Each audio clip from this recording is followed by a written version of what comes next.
Magandang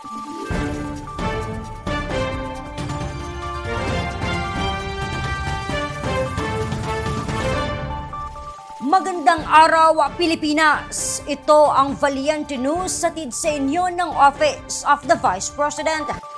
Patuloy ang pagbibigay suporta ng OVP sa mga Pilipinong nais maging produktibo at magkaroon ng sariling negosyo sa pamamagitan ng Magnegosyo Today.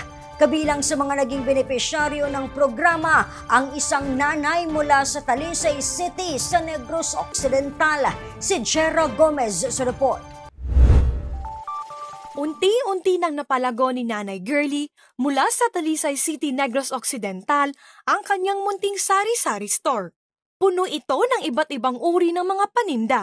Si Nanay Girlie ay isa sa mga naalalayan ng programang Magnegosyo Today na isa sa mga flagship program ni Vice President Inday Sara Duterte na naglalayong magbigay oportunidad at suporta sa mga Pilipinong nais maging produktibo at magsimula ng sariling negosyo.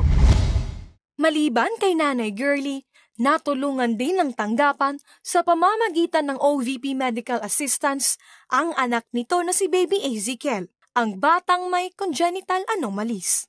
Noong Enero lamang iniabot ng OVP Panay and Negros Island Satellite Office ang tseke na naglalaman ng 15,000 pesos livelihood grant para kay Nanay Girlie.